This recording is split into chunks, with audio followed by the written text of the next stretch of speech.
First thing I heard when I touched down and surfed the Midwest moving. Such and such nice. What's his name doing his numbers? And I don't see the Midwest losing. Well, I could think of a few words for the niggas that think they ill like come through the Midwest cruising. XO factors hit on me. Hey Seb, let me holla at you. So, welcome to another episode of It's Debatable NBA edition. I'm your host, Justin Jones, here with co host Seb. We are talking Eastern and Western, conference finals. The matchups have been set. Um, before we even get into all the matchups, I wanted to hear your opinion on a topic. We all seen the back and forth recently between Jalen Brown and Stephen A. Smith. I just wanted to hear your thoughts on that and whose side are you on in that situation? Man, fuck Stephen A. Stephen A. Stephen A. Stephen B. Stephen C. All right. My first take on that is that I guess both sides could be right. Two things could be true at once. For somebody like Jalen Brown, just want to control his narrative on how he feels about just his perception of the basketball game itself. It could be true on how you feel. I do get the part that he wants to control his own narrative, wants to control his own media, and he should be allowed to do that too. I don't think nobody can take away something from that though, because nowadays, with just how the players are, they control their own shit. They could hop on stream after a game and say how they feel about the game. It shouldn't be taken in no type of way. But on Stephen A. Smart side of things, though, he's still pointing out, it's just like, yo, bro, you just lost, and you're saying how this is your favorite season. Yeah, this blew a 3-1 lead. Like, you know what I'm saying? Like, you know what I'm saying, your favorite season is Tatum being hurt and you decide to be the man. Like, it sounds crazy on his end though, but at the same time, it's just like I ain't really picking a side in this case scenario because I do like understand both sides. I think more so for like Jalen Brown, he just doesn't fuck with the media, like, and how they create narratives. So he's gonna control what he can't control. He's gonna speak to people on his platform about how he viewed the game as and how he think it should have went. And you know what I'm saying? There's nothing wrong with that. This is what the new age is about. Like, players now have more of a vocal standpoint than even before. So back then, like a guy like Allen Iverson said, "Yeah, I see what they write about me in the papers. I see what they say about me online. I just can't. I just don't respond to it because it makes no sense." Nowadays, a player, if they see something wrong with him, they're gonna call it out right then and there. But once again, on Stephen A. side of things, it's just like I don't think he said nothing wrong. Like, when you look at it from a basketball standpoint, y'all blew a 3-1 lead. Realistically, y'all lost 3 straight games that y'all had to win. And then you're on stream the next day asking the niggas, just like you going over the game. You say, yo, if you're gonna call it one way, call it the other way. Now you just look complacent. You like a sore loser.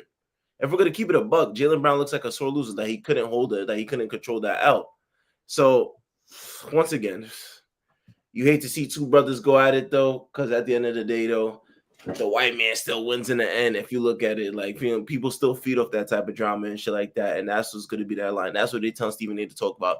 And that's what they're gonna keep gassing it. But in reality, though, like, niggas are getting put against each other. Like, that's how it looks. Niggas just getting put against each other for the entertainment for the world to see. Yeah, I definitely agree. For me, I don't think there's really a side to take. People are gonna feel how they feel, period. So however Jalen Brown feels, he's entitled to feel like that. However Stephen A. Smith feels, he's entitled to feel like that. But then there's facts. The facts are that, Jalen Brown did well, the Boston Celtics blew a 3-1 lead. I'm not gonna say Jalen Brown.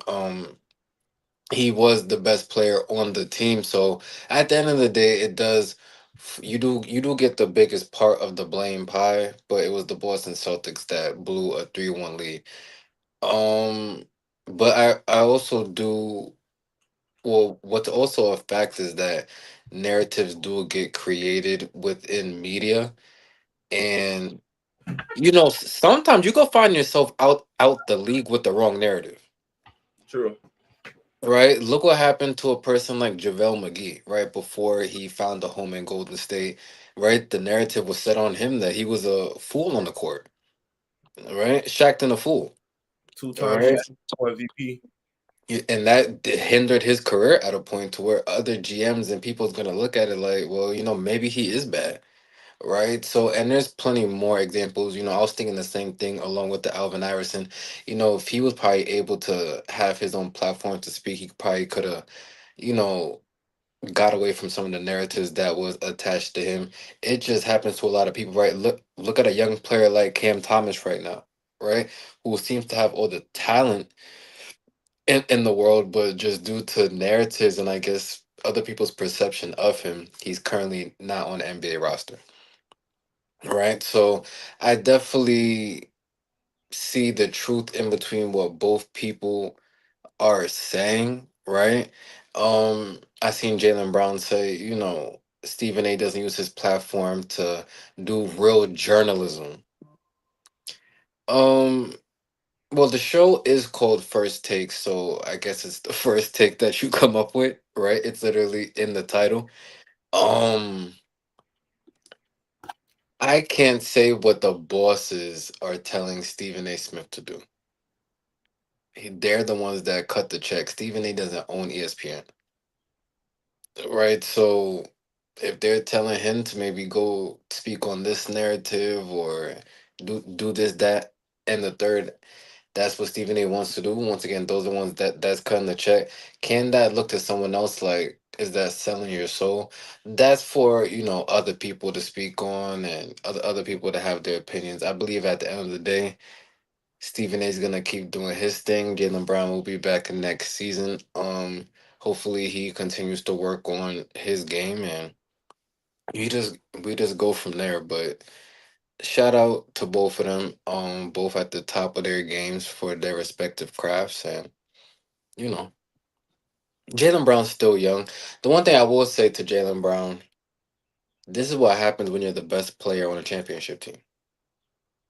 Literally, when you become the man, you're under a different limelight. So he got a taste of that, but I guess he didn't like the Yeah. scrutiny. He's never, yeah. Well, like he's about to say, he's never had to really deal with this, right? Even due to the fact Tatum was there, right? And before Tatum went down, he was 1A and Jalen Brown was 1B. That was just how it was perceived. So Jason Tatum did probably get more of the blame at times if they didn't succeed than a Jalen Brown. But now when you're the number one guy, I mean, look what they're doing to LeBron at 41 years old. You have people like Rashad McCants who are gonna go on big platforms and act like he was supposed to do the unimaginable and beat OKC and win the title, with their fifth best player being Jared Vanderbilt. So, hey, it is what it is. But just Tags before we leave this topic. Um, so since we're on the Jalen Brown topic, do you think that this kind of dims his Jalen Brown's limelight? And how would I put it? As if like, so my thing is this: you know that teams, just organizations, they look at these kind of stuff. And you think somehow, some along the line, they use it as to maybe we need to get this guy out of here. Maybe he's not best for our organization. Because I think Jalen Brown, the success he had, and all credits to him too. You know, he stepped up big for the Celtics. Got them to a number 2 seed before Tatum got hurt. Before Tatum came back as well. Had a hell of a season, individual season. I understand why he feels that way, but do you think now he feels that he got a taste of what it's like to be a man and wants that recognition? Do you think that is something that the Celtics look at as like maybe we have to trade off of him and keep Tatum to bring in a star that complements Tatum, or do you like?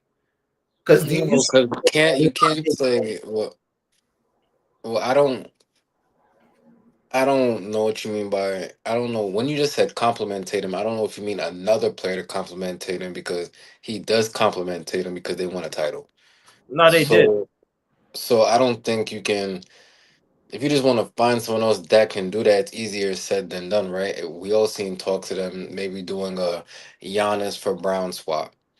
We don't know if Giannis fits well with along with a Jason Tatum due to the fact Tatum is still coming off a huge injury, right? Came back, had another injury in the playoffs, right? Yeah, Giannis, right, who's been injured a lot over like the last 2 to 3 years. So you never know. To the point of the question, I don't think Jalen Brown's done anything that has hindered, well, from in my opinion, would hinder other GMs or Brad Stevens still being at the top to say we need to move off of him. No, I don't think he's done anything like that. And even him saying it was his favorite season. So what? That was his personal opinion. He can have his own favorite season. I think this is when narratives comes in, and now when he says this was his favorite season, now we lump this into Jason Tatum. He didn't say anything about Jason Tatum. No, he didn't, but it's like as soon as you lost, say, "Oh yeah, this is my favorite season." One, Yeah, because he had his best season. If you had your best season, would that not be your? Well, I feel like well, everybody's different because I say when I won the championship because he was Finals MVP though. So was it really that great compared to you know what I'm but saying? you got to look at the narrative that came into this season of that they were going to be a lottery team, Okay, okay, yeah. and So he you defied exceed the expectations, all odds. you exceed expectations, and you played at MVP caliber level. I get that. I don't know. I think maybe it's just the timing. Literally, maybe the day after was maybe a little crazy. But then No, again, yeah, him. Now, see that, but that's a different question. Was it was it smart of him to go on Twitch the next day and dissect the game you just lost? You had your own film session before Joe Mazzulla. Like you just took it upon yourself. So I don't think that was the right thing. Like you didn't even like you. he didn't It's even not break even. down the game for real. He just started It's complaining about the refs. He said you he seen Paul George do this. He said, you see that right there? If you're gonna call it right there, you gotta call it that. Like, no, but that just showed at the end of the day, and this does show he cares about winning. That loss bothered him, no, I did. Not so every that loss, shows he every cares loss, about winning. but Like he folded because I'm not gonna lie, even though without Tatum though, he's been talking on his stream how he wanted to play New York the whole year. He said, "Yo, we got to get back there, brother." And that's the thing with the Celtics too. And I don't want to keep going in deep into this because it's not about Celtics. We still got the conference final teams that are actually playing though. But they play with their food a lot of times to where they're the better team, but then they stoop down to the competition level. We were supposed to get New York versus Boston, and they blew it through only because they played down to the competition. I don't even think it was playing down to the competition. I feel like their style of play isn't always conducive of winning. It's sort of like you literally the saying live and die by the three. When they won the title, they lived. This time they died. Like it's just that's just the game plan. So at the end of the day, you gotta look at Joe Mazzulla. And I love Joe Mazzulla. I think he's one of the top three coaches in the NBA. But it's like you have to know when to switch it up. I remember watching the end of that game 7. And Jalen Brown didn't even play bad towards the end of the stretch of that game 7, if you was really watching it. They just couldn't hit no threes. Right? Derek White wasn't able to hit no more threes in that fourth quarter on the Peyton Pritchards. Right, even having no Tatum, right? So it was like besides Jalen Brown operating, whether it was driving to the basket or in that mid range, no one else was doing that. So it was either it was you gonna hit your threes or you wasn't. If you look at the Sixers, you had Maxi who was attacking the basket. You had Embiid who can play in the mid range, and you had a Paul George who can hit three. So that's just one way was more conducive of winning that day. And y'all chose the wrong day of a game 7 to fold like that. That's like when Houston lost to Golden State, and what they missed 28 straight threes. Yeah, around that. Yeah, like that. But any other day they was hitting them. It was the wrong day to miss all them threes. So, but we just spent almost 15 minutes just on this topic. I just definitely just wanted to just speak a little bit about Jalen Brown and him coming at the media, Stephen A. responding. Well, I will want to say one more thing. I don't like when people act like they're a little more bigger than they are. Stephen A. Because I didn't like the response of, do you, he's talking about, well, do you really want me to start reporting? What are you going to report?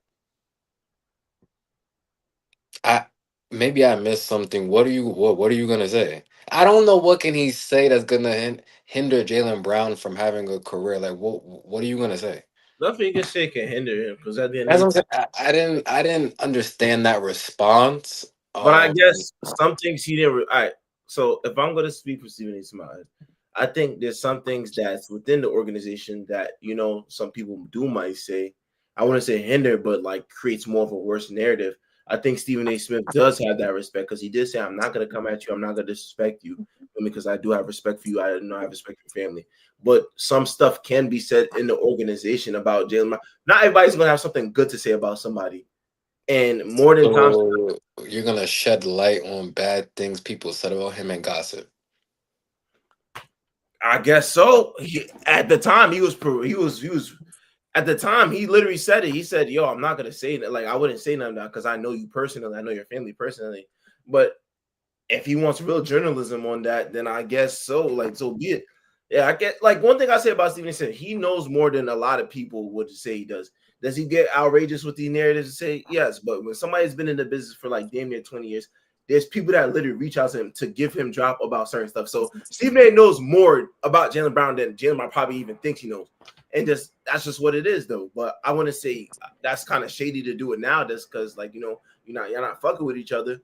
I wouldn't say that's journalism. I'd say that's like some shady business though. Right. So but we'll talk about the media versus the athletes on a different day.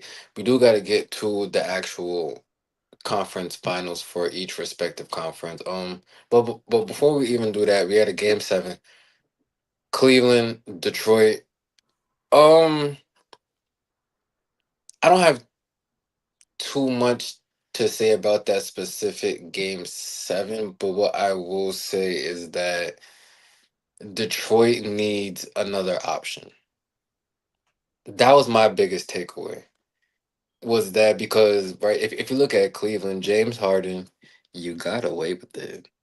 You think you're slick, Mr. Harden. You could thank Donovan Mitchell, but you got away with it. Because what I'm trying to say, James Harden did not play well. 9 points, elimination game. What? Listen, it gets swept under the rug because Donovan Mitchell, right, stepped up and won that game 7. So shout out to Cleveland. Also shout out to the bigs, Mobley and Allen for playing up to their names, right? But the biggest takeaway, Detroit needs another option because it's like once you right, if Kate Cunningham comes up court and he sees that double, who else can we expect to show up? Tobias Harris is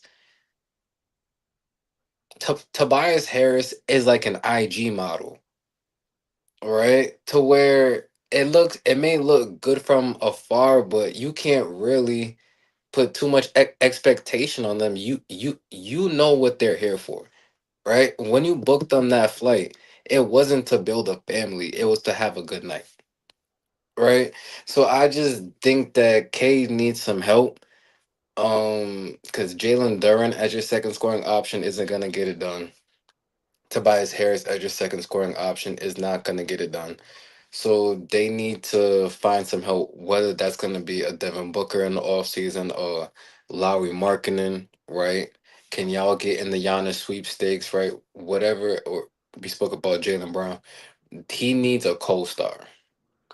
We're at a point to where in the NBA, you just trying to be on that LeBron James, I could do it all by myself and go to the finals. I think we see at times how hard that is actually to do, right? We talk about 2018, LeBron bringing that team to the finals, right? You talk about '07. We look to how hard that actually is to do when you don't really have a bona fide second option. Because Kate is great, but once he's just doubled, there's not much he can do unless you're gonna go full Kobe Bryant, shoot and shoot and shoot over 5 people. So Once again, my biggest takeaway: Detroit needs help. Cleveland handled their business, got it done. They're gonna play New York. And just shout out to Cleveland for fighting off the demons. My takeaway from this game seven. First of all, I'm surprised I was right about this series and I had Cleveland winning. I was very surprised too. So shout out to Cleveland for just handling Detroit, a team that just came off a 16-win season. But the takeaway from Game Seven is a lot of niggas in Detroit's gonna have to get in that fucking gym and really start working more on the offensive side of the things. Asar Thompson, as good as a defender he is, his offensive game is gonna have to grow if this team wants to be taken as a series title contender. Jalen Duren, a huge drop off. And I know he had a stellar season, all NBA type season, all star. Probably gonna get paid in this offseason. By all means, yes.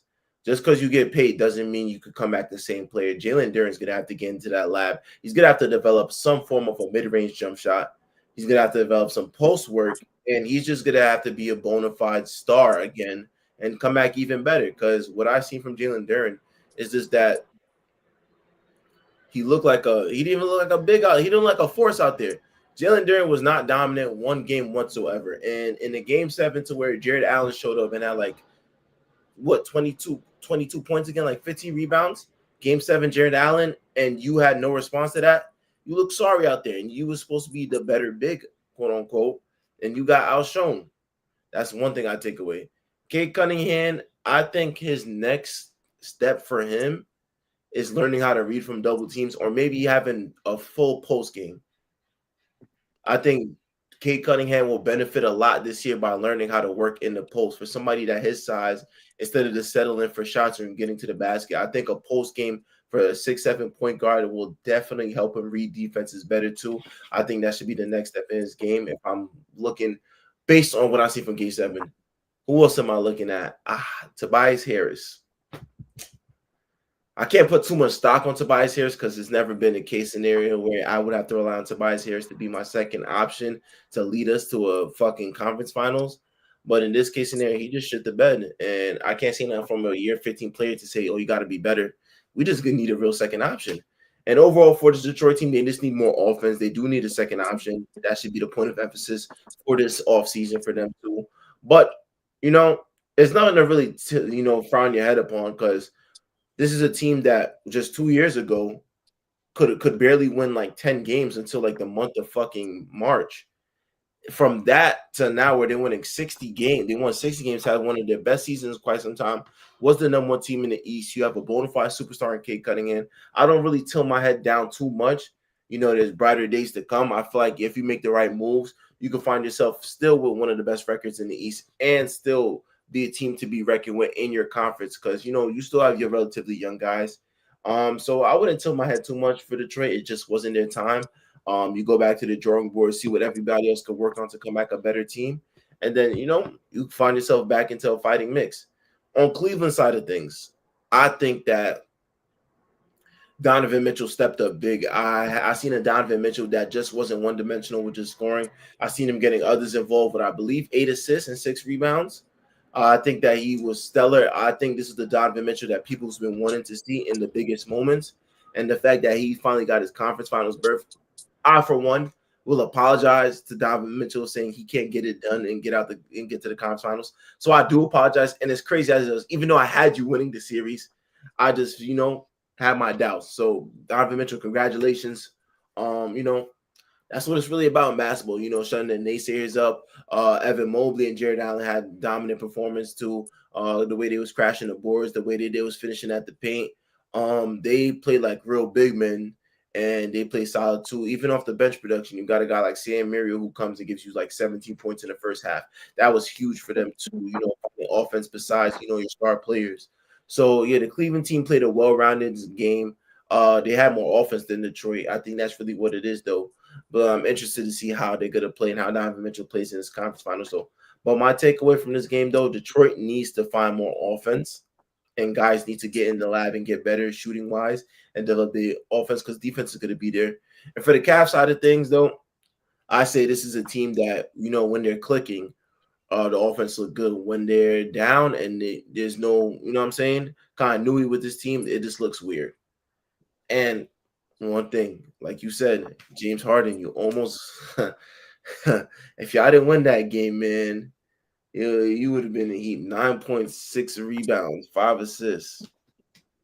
It's all right, James Harden. You can thank Donnie.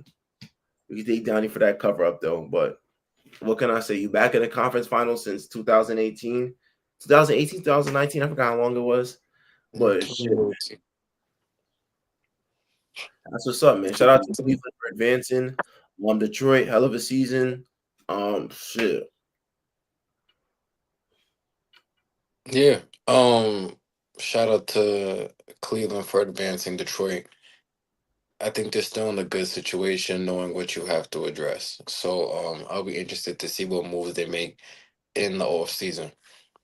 Now let's just get to the predictions for both of these series. We could stay here in the East. Cleveland did advance. They are gonna go up against the New York Knicks.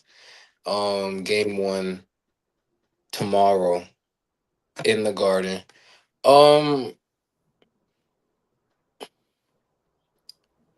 I'm gonna take the Knicks in 6 games to win this series. I feel like they have less question marks than the Cleveland Cavaliers. The Cleveland Cavaliers got through this series, but I didn't watch them this series feeling more confident than moving into the next round, right? I feel like they have the talent to match up with New York, where you got Donovan Mitchell, you have James Harden, you have Evan Mobley, you have Jarrett Allen, you have a Max Strus, you have a Dennis Schroeder, you have players that you can depend on, and I think offensively this was going to be a better matchup for New York than Detroit. I think defensively, I think the Pistons could have did more to the Knicks, but I think Cleveland could match the Knicks offensively.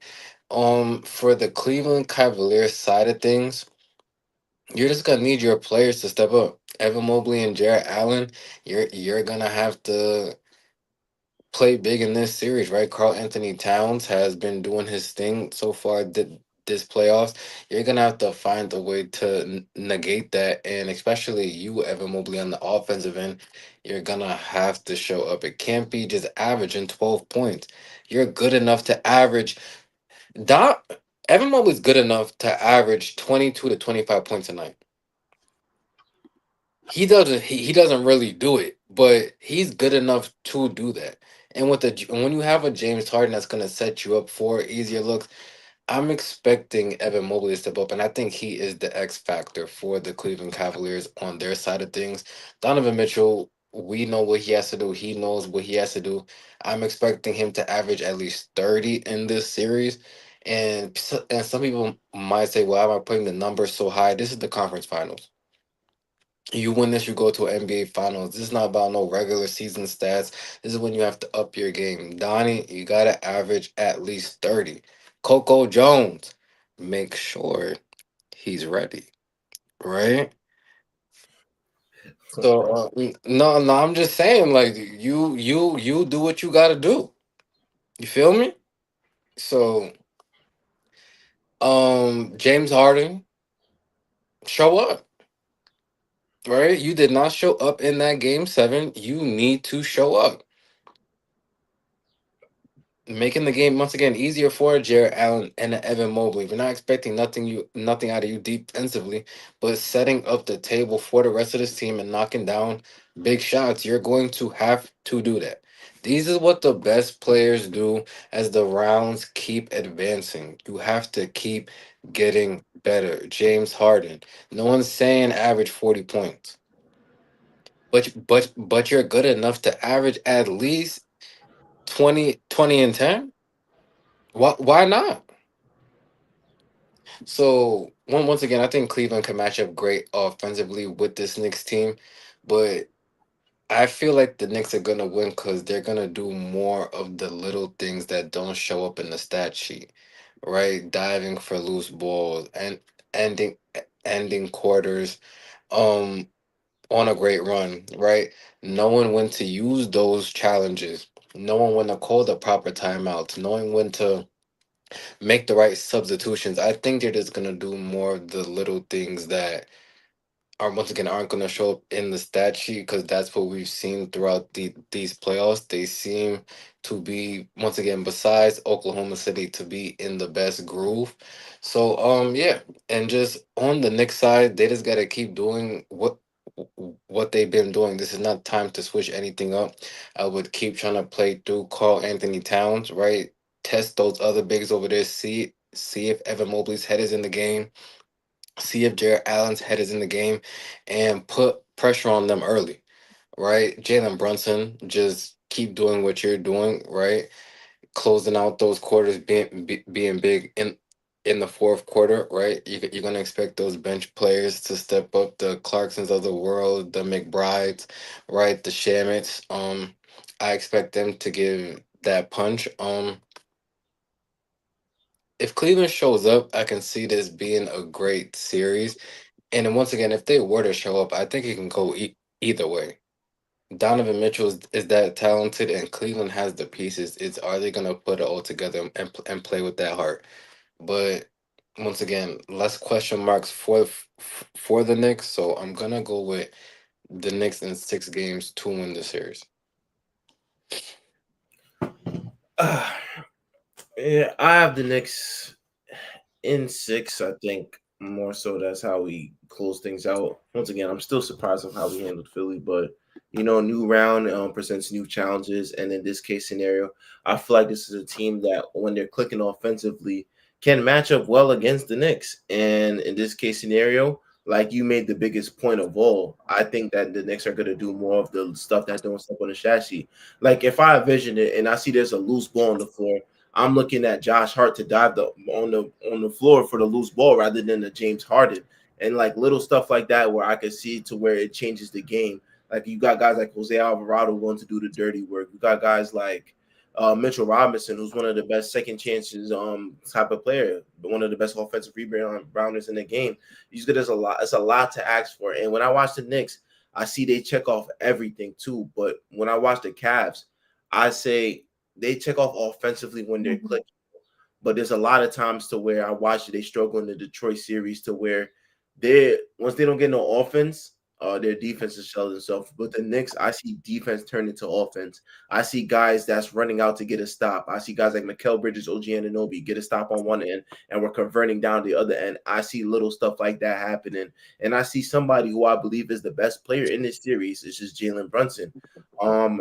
More times than not, I see Jalen Brunson just elevate his game when needed to. And in this series, he knows it more than anybody too. And I feel like last year's game one hindered him to where, like I said, that's a game costing series. When they lost to Indiana, when they was up by like 10 points with like a minute and like 20 seconds to go. And I said, you don't recover well from losing that type of game in the series. Because now everybody gives him an edge. I think Jalen Brunson has that full mentality now to where he must take care of business. And I feel as if they're in a great groove. Like you said, Karl Anthony Towns has been, playing lights out, limiting his shot attempts, but just been the main focal point of the offense, has gotten everybody back involved. I see somebody like Mikal Bridges, who's gotten his swagger back from that game, two, to where he couldn't buy a shot, and that game three in Atlanta to where he only scored 4 points and went scoreless.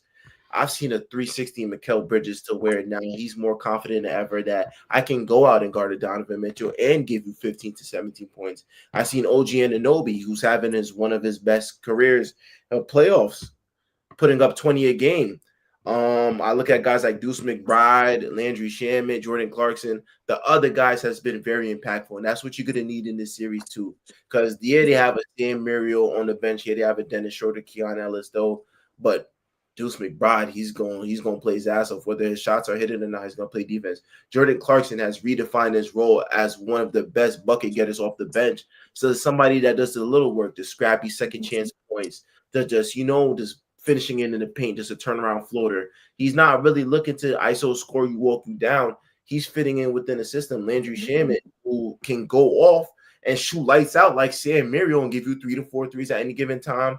Mitchell Robinson. I look at the Knicks and everybody's gonna say it's the Knicks. Oh, like something bad's gonna happen though. But I just have the confidence in my team that where I look at them and I say, when they put it all together, it's winning basketball. And even when they're struggling, they'll try to find ways to win games.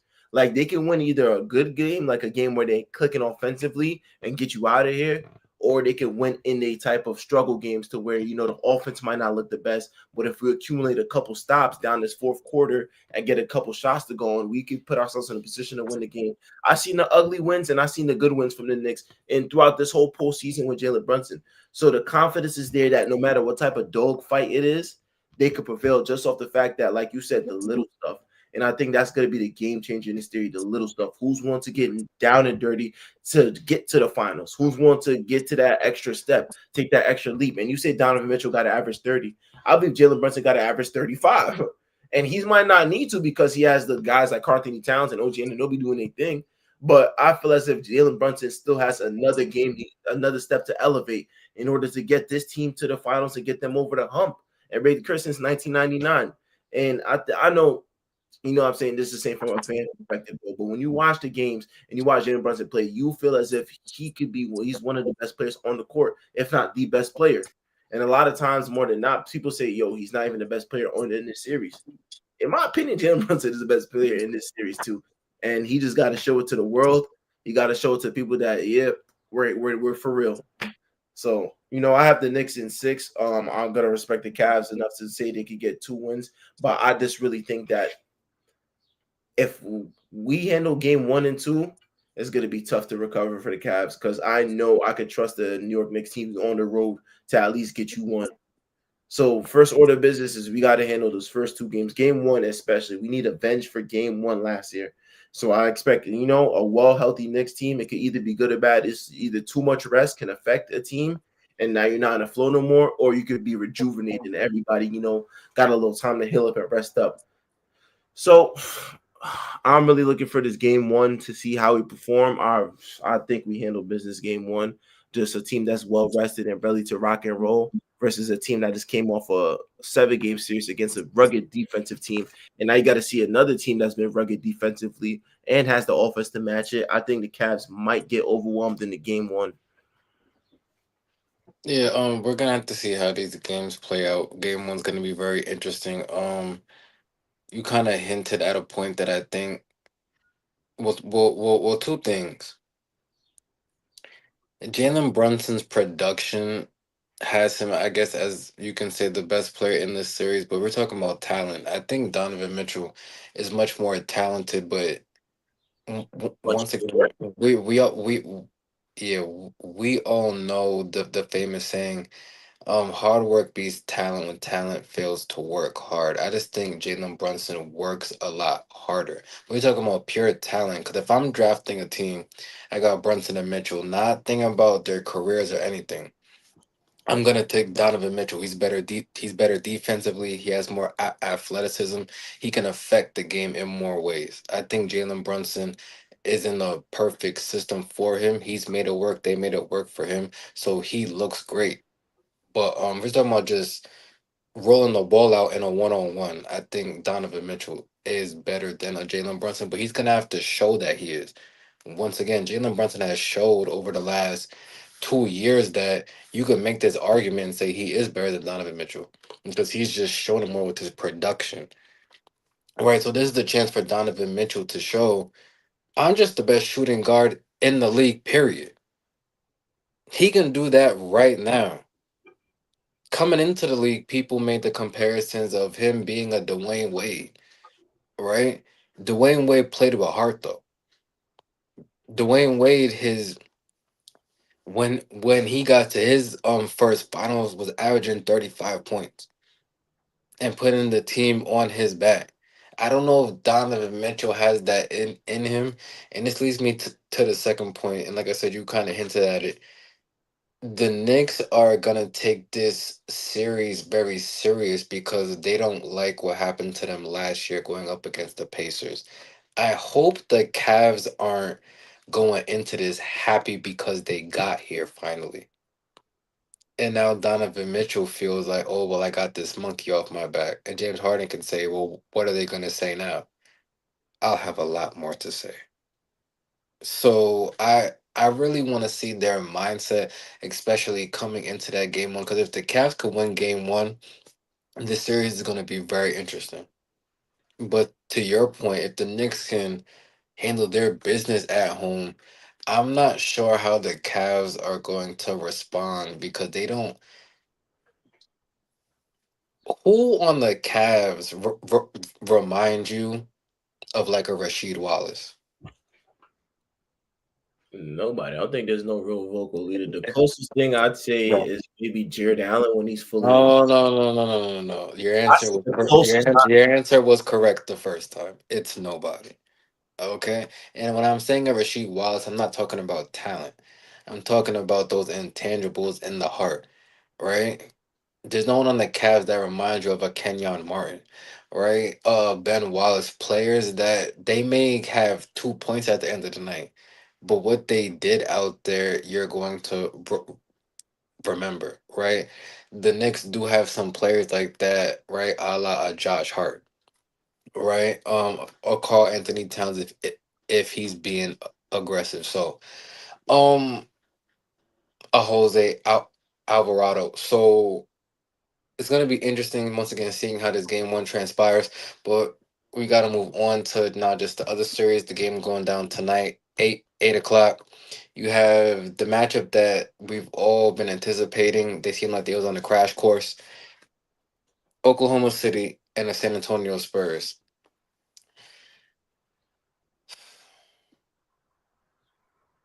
I got the Oklahoma City Thunder winning this series.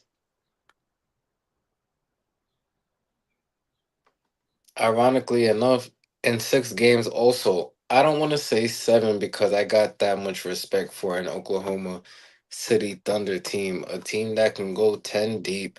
A team that if Shea's not even on the floor can still keep up their offensive productivity. You got two bigs down low that play with all the heart in the world. No pun intended, with a Hartenstein out there and a Chet Holmgren. They got 3-point shooters. They have a great coach. um, you have a closer once again in Shea Gilgeous Alexander, all defensive type dudes with Dort and Wallace. You have a guy coming off the bench in a AJ Mitchell that can go off for 30 on any given night. They just check off more boxes to me than the Oklahoma City Thunder now. I was on this platform at the beginning of the season saying that the Spurs are the biggest threat to the Oklahoma City Thunder just because they have the ultimate wild card with the Victor Wembanyama. But what we've seen a little bit in that last series is that if you be real physical with a Victor Wembanyama, you can sort of get him out of his comfort zone, right? And once again, you've seen when he might have thrown the elbow, right? At that time last series, if you just be real physical with him, that's going to be your key to try to slow him down. And I think Hartenstein and Holmgren are the two type of bigs that they're gonna take that matchup very, very seriously. For the Spurs, it's just gonna come down to those other guys. I'm pretty sure Victor Wembanyama is gonna do his thing, but the Castles of the world, the Dylan Harpers, the Champagnes, the Barnes, the Cornets, all these other dudes are going to have to step up and really bless you and really be on their game because those Oklahoma City defenders, it's like bronchitis, right? It's just good. They're just gonna be in your chest and you're gonna feel it. So once again, I think Oklahoma City just having that home court advantage, them coming off all the experience they gained last season. I think they're poised to win this series and get back to the finals. Once again, shout out to Shafe, even for winning this year's MVP. He knows what's at stake. He's trying to, continue to build on his legacy. I got OKC winning the series in six games. I got this. Let me take off the glasses real quick. I got this series right now in a 7 game series, a favoring the Oklahoma City Thunder. This is going to be Shea Gilgeous, probably his biggest test.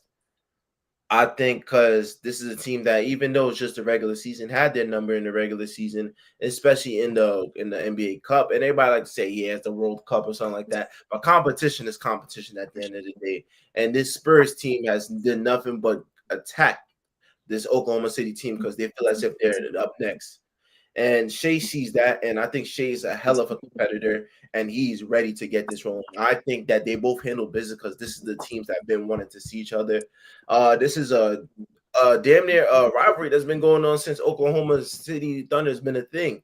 OKC and the Spurs seeing each other in the conference finals. This has been a thing. So I'm interested to see how this series goes.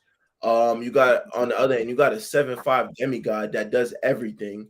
That's probably one of the best defenders we'll ever see in the NBA. You got a young Corn Castle, Dylan Harper, and the veteranship of Darren Fox that can counter the guard play of the Oklahoma City Thunder. You have a guy like Champagny who's their floor spacer too. And I'm looking at this San Antonio team is when they get rolling on the defensive side, it leads to a whole bunch of offense. Everybody start feeling themselves. Stephon Castle, whether it's shooting a three ball or get into that Baja, he's going to do it. Dylan Harper, aggressive at the basket. I think he has the highest 2 points conversion in the NBA right now, even in this playoffs too. So when he's in that paint or anywhere near that vicinity, he's going to get to the basket too. They have the veteran experience of Harrison Barnes. They have a solid backup big in Luke Cornett. They match up very well against the Oklahoma City Thunder. And this is why I say it's a 7-game series too. It just depends who's going to be special that night. And for the Oklahoma City, like I gotta see who else is gonna be besides Shea. Shea Gildas is gonna show up. I think that's one thing I say about Shea. He's ready to get this wrong. He likes the idea of the competition. He said, if you want to be the best, you got to beat the best. And this is 260-win teams for the season. So I feel like we're gonna get intense playoff basketball at its finest. Chet Holmgren, he knows what coming in. He knows what Wemby says. He knows Wemby don't fuck with him. He's gonna have to be 10 times better than what he was in a Lakers series. The only thing that could really hinder this is J Dub's health. And we haven't seen J Dub play since, I don't know, since maybe game 2 against the Phoenix Suns. So how well is he gonna be? Who's gonna step up too? AJ Mitchell, can he piggyback off his performance against the LA Lakers? This time you're not having Austin Reeves in front of you. You're having Stephon Castle, Dylan Harbors, you're having real right defenders. So I want to see, can AJ Mitchell piggy bank off what he did in that Lakers series as well. Hartenstein going to be Hartenstein. He is there to counter Luke Cornett or even a Victor Wembanyama at times. The other guys are going to have to be special. Jared McCain, who I think has been the steal thus far for the trade deadline. When I look at somebody that's came in there, know their role, knows how to floor space, knows when to take timely threes, can be big. And if he doesn't got it going, you got another guy in Isaiah Joe that could do the same thing as well. So it's very interesting to see how how both these teams are going to play. Alex Caruso is going to have to do his thing. This is a 2-time champion. This is somebody that knows their role well in the NBA. That's their veteran experience. So for the Harrison Barnes, that's going to be the vet on that side for the Spurs. Alex Caruso is going to be too. So this is going to be a 7-game series that feed families. And, if people who are out there watching that are relatively new to basketball, you're going to want to tune into this series, especially tonight, to watch two young competitive teams go at it. This is not like an old head versus a new head. This is two young teams that are hungry to get to the finals. Victor Wembanyama is one of the hungriest basketball players out there right now. And when I say he plays that game with a passion and that he wants to win it all, you see it when he gets on that court. You see he plays with an emphasis. Even in that Clippers game where he started crying, he said, I'm not going to hide my emotions. I really wanted to win that game. He respects the game. I respect Wemby for what he does, but I just don't think it's his time yet. I think he needs a little adversity and getting over a hump. And I think you have a well-seasoned Oklahoma team that's already been to the finals, that's won the finals. And now you have Shea that just won his MVP. He wants to collect accolades. Shea Gilgeous-Alexander is somebody right now that wants to put his statement on his NBA legacy and wants to be known as one of those top players that's ever played the game. And he's on the verge of doing it. If he could get another championship, if he could get another finals MVP, he's going to want to do it. So this doesn't just stop with him winning MVP. He wants to beat the Spurs. He wants to say, yeah, I beat Victor Wembanyama. And then I went on to the finals and did so-and-so. If he does so, hopefully not against the Knicks, Hopefully we beat them. But you know what I'm saying though, he just wants to continue building his legacy. So these are two real competitors, two competitive teams. This is gonna be peak basketball. I think this is gonna be one of the best playoff matches we've watched in quite some time. I think it's gonna be one of those historic matches that goes to a 7 game series though. So nothing more to really say for this series. The check bowl up top, man. Of 8 o'clock's when the game start. I want y'all to really tune in. Whoever wants to come up here and explain it or talk about who they got winning this series, let us know, man. But yeah, this is must see TV. I think this has been a crash course that's been waiting to happen since the in season tournament, Christmas game. It doesn't matter when. Two teams, man. Who's better, Spurs or the Thunder? Yeah. Also, I don't know if you mentioned him. My fault for stepping away. Also, watch out for OKC, Jared McCain. Yeah, I Right. said that in the sports. So, right. Somebody that once again the Philadelphia gave him away for a bag of chips and a pair of socks. Right. Also, once again, did I not call it? It was crazy.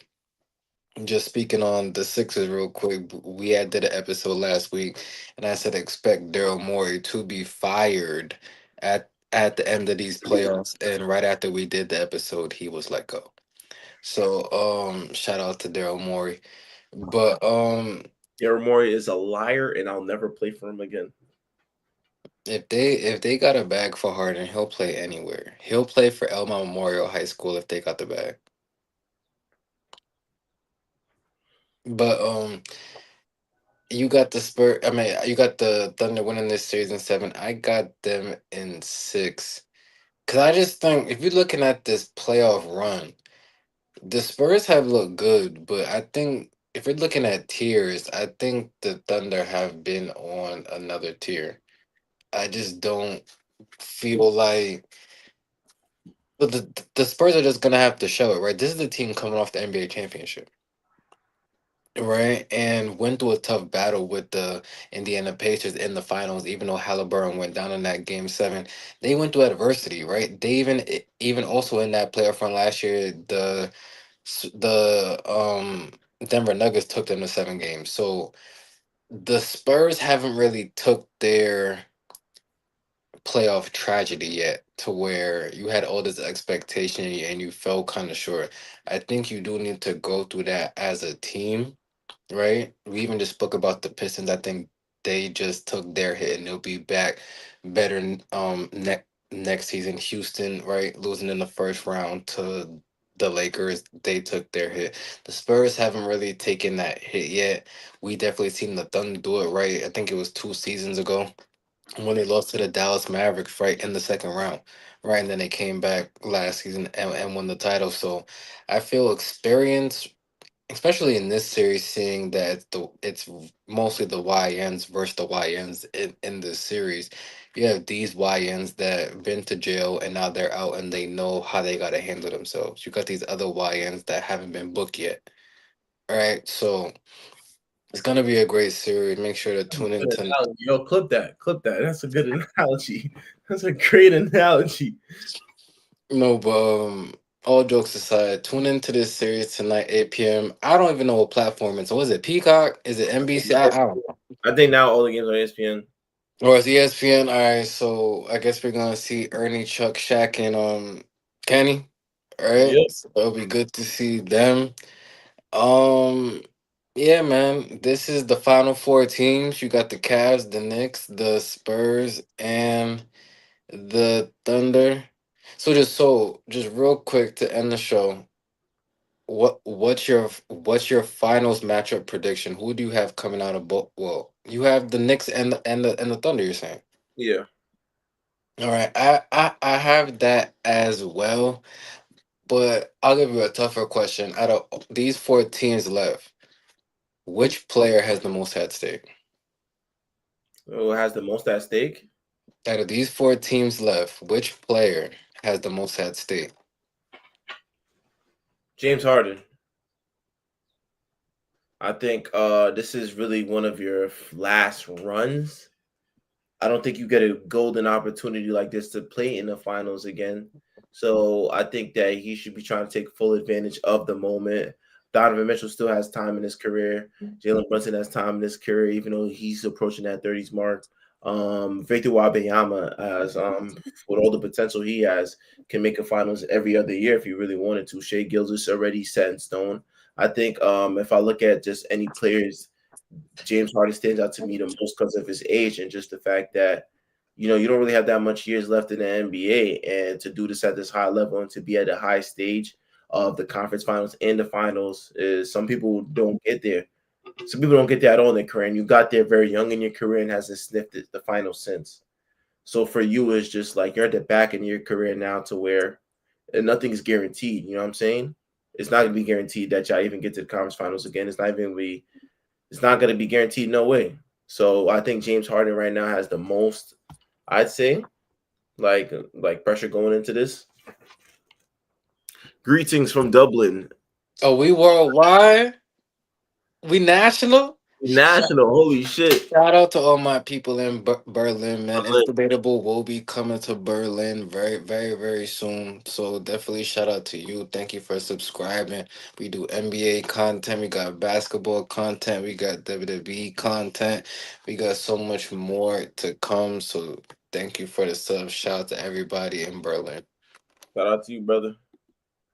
What Yeah. else you got to say? What else? Game 7, Harden turned himself and tried to choke that game away.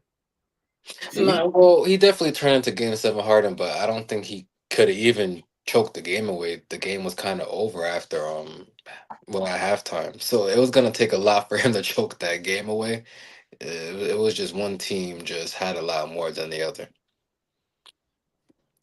Shout out to you. You know, we'll be back. You will well, I'm in a relationship. I can't address that comment, but Seb is definitely out there on the prowl. Seb, do you have plans to go out to see the woman in Berlin? I would love to see the woman in Berlin. See how they engage with the darker fellas like me. You know what I'm saying? Man, but I definitely would love to come to Berlin though. But if I'm ever out there, I'm definitely gonna put content for y'all. I should be traveling overseas real soon too, so I'm gonna try to explore too. No, for sure. Um, for me, just to answer the question, he said James Harden has the most at stake with all the players that are left in the playoffs. I'm gonna stick with the Cavs, but I'm gonna say Donovan Mitchell. Of course, we can say he's young, but getting to making the playoffs is not guaranteed. Making it to the second round is not guaranteed. The next round is not guaranteed. The finals is not guaranteed. And I think Donovan Mitchell has a chance to show that he is or can be a top five player in this NBA.